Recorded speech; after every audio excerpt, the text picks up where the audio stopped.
Hey everybody, welcome back to another Quicksave Review with me, RC. Today, we're checking out Golden Force on the Switch. This comes out on January 28th this week, and I gotta say, this is actually a very cool action platformer. It's very reminiscent graphics-wise and gameplay-wise of like SNES or Sega Genesis style games. If you're into that, I think you're gonna really dig this. Keep in mind though, this game is pretty difficult. I've played quite a few of the levels already, but the difficulty isn't really with the levels and the normal gameplay. The difficulty comes with the boss fights. There have been 2 boss fights so far, one at the very beginning of the game and one at the end of the first set of levels I was in here. You can see stage 1-4. Took me probably about 10 tries or so to defeat that boss. And the boss at the very beginning of the game probably took me about 4 to 5 tries. The boss fights are pretty difficult. They're multi-stage. They kind of got like a little trial and error thing going on. You got to memorize patterns, that kind of thing. Very reminiscent of like, you know, almost like a Mega Man games style. You know, you're not fighting like one-on-one with a robot, but you are fighting a big boss, like a gigantic boss, and there are a lot of moving parts and things that happen. So what we're going to do here is go to where I left off here. We're going to start at 2-1, which is a new world. You can see our pirate crew here that you get to pick from. I don't know, guys, in every game that I play, I've said this before on the channel, whenever I get the chance to you know, play as a non-human character, I'm always going to take it. So I'm going to play as Drago, I'm assuming the dragon. And each character has different skins too, which I think is cool. I'm going to go with Drago's orange skin here. A lot of attention to detail with these sprites and the animations and everything in this game. I'm really digging the look of it. I'm always a fan of like retro style, but like, look at this. Look at the way this guy runs. Like, look at his face. I just love that.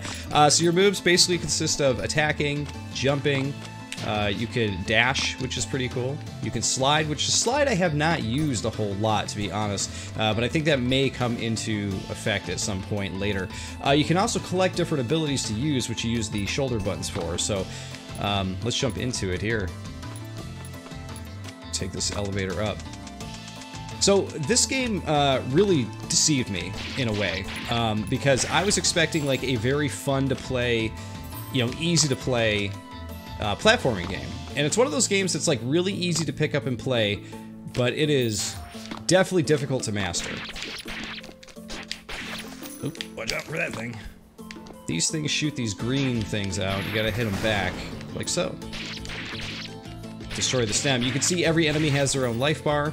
It's kind of interesting that the enemies have their own life bar, and one of the things that really kind of sticks in my craw about this game is the fact that you basically have a collection of hearts that you use, or have as your health, instead of a life bar. Like, I don't understand why you don't have a life bar like the enemies do. On top of that, oh, I just missed that coin. Those are collectible coins you want to get. And I just picked up a weapon boost here. That one I picked up is a freeze. If you hit an enemy, you freeze them, which is pretty cool. But yeah, and you only see your health on your character if you get hit. So right now, I can only assume that I have 5. And you can see if you stand still, you see it too. But when things are really going crazy, like you're fighting a boss or whatever it is, I would really appreciate being able to see my health, so that way I can prepare for what I'm doing. I'm like, oh, can I take a hit here? No, I can't. You know, can I, you know, afford to do this, you know, risky thing I'm about to do?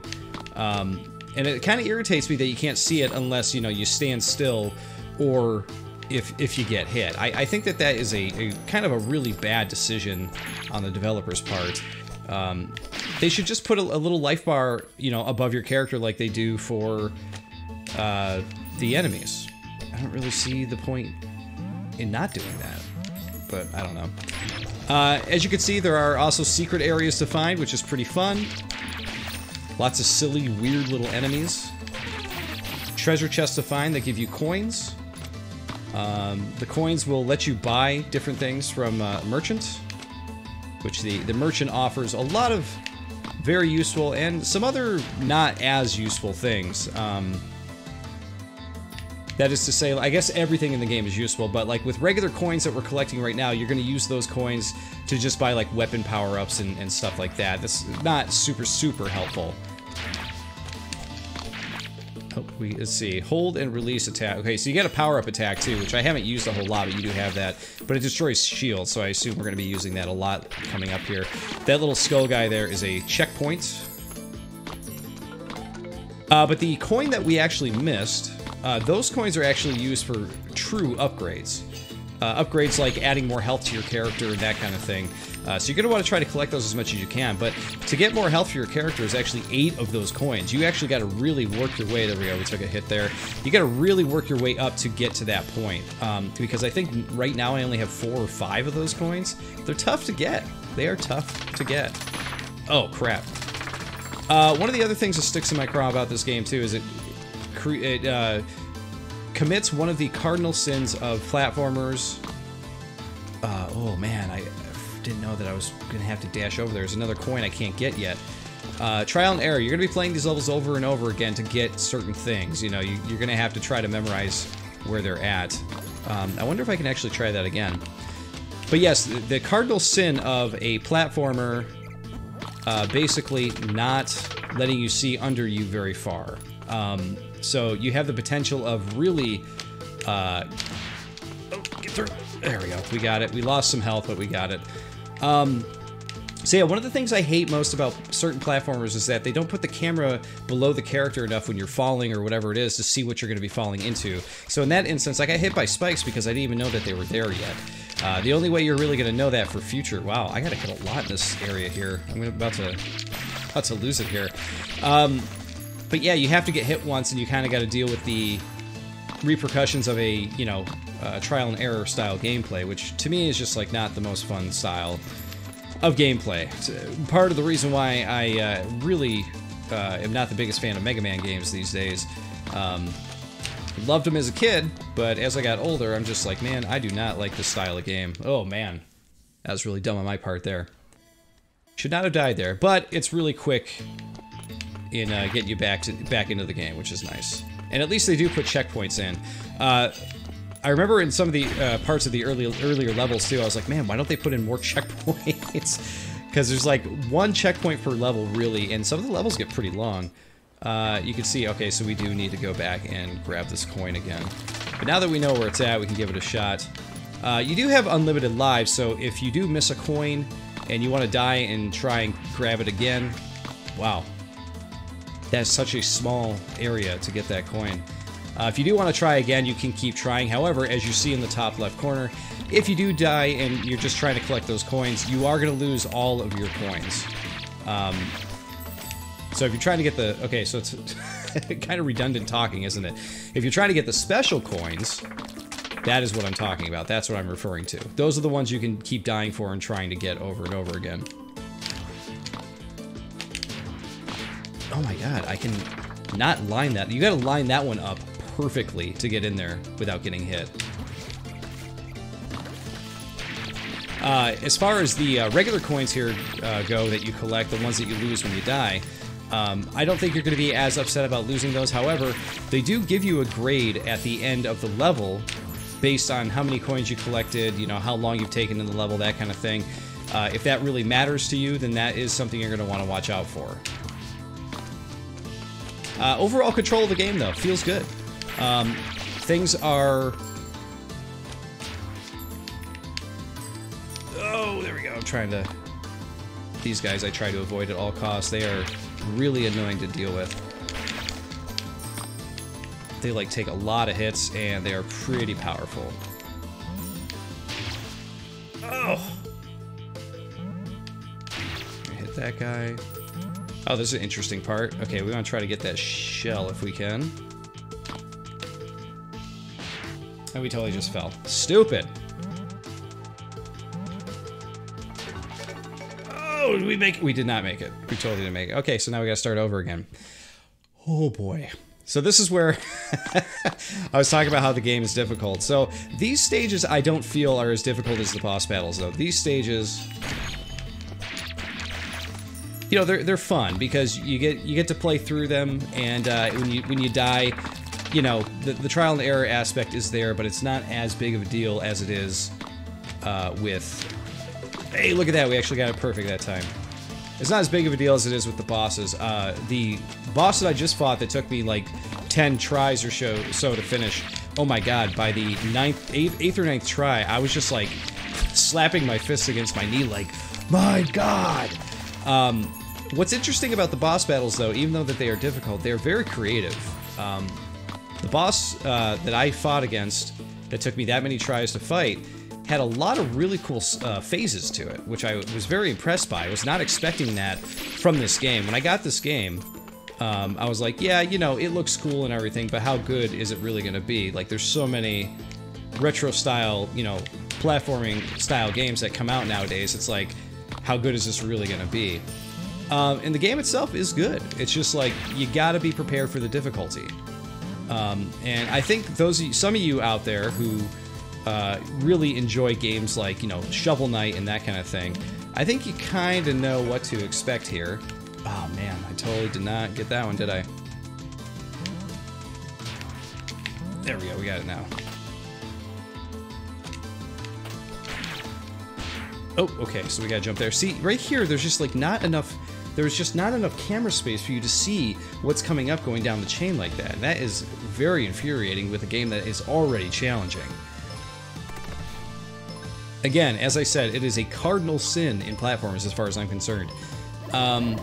So you can see here you're being graded. It took me 5 minutes to get through because we died a few times, so I got a D. Combo max 21D. So I haven't really gotten a good feel on what all of the you know, grades are and that kind of thing. You also see here that there's a world state. Every time you beat a level and get better grades and that kind of thing, you're working towards like unlocking things in that world. I was able in the first world to basically unlock the first tier, and that's all I got. And I just got a bunch of coins. It wasn't anything like super cool or anything like that. So there you go. You've seen one stage here. What I'm going to do is I'm actually going to back out back to the main menu, and I'm going to show you the first boss fight of the game. It's not much of a spoiler because it's the first thing you do in the game outright. So you guys will get to see the beginning of the game with a boss fight. So let's do a new one here. You get to see what I'm talking about these multi-layered boss fights that they have in here, though. We're actually, yeah, we're gonna kind of skip through this right now. I'll let you guys kind of play around with the story if you get into this game. By the way, this game is $20. Right now, it is up for pre-order on Switch for $15.99.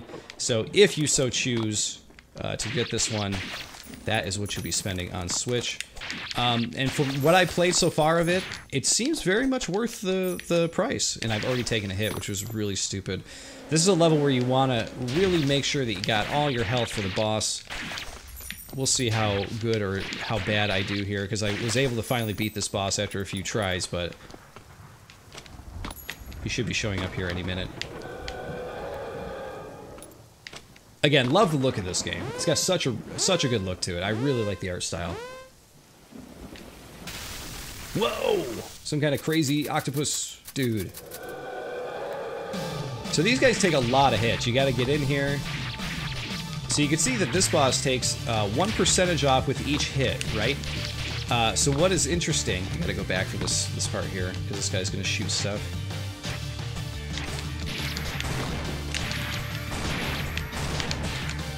Got hit, that was stupid. Oh my god, I got hit twice just on that phase. Okay, see, this is where the frustration comes in. Yeah, so they take down 1% of health every time you hit the dude. We got him down to 75, so this is going to start the next phase here. And then you got to go out to sea here. Which is kind of cool, right? So you got to watch out because he will take his tentacles down. He's taking the same two down. This looks really, really easy compared to the first couple times I played. Oop, gotta jump over. The second boss, though, even though with this one, you know, with every hit you're taking down a percentage of health, it was not like that with the second boss. The second boss, it was like every 3 hits you take down a percentage, and it was difficult. It was tough. This guy's a lot easier. Even though I died a few times at him, once I kind of figured out how this all works, oh jeez, I only got one more hit left here. Wasn't as big a deal. I'm gonna die here for sure.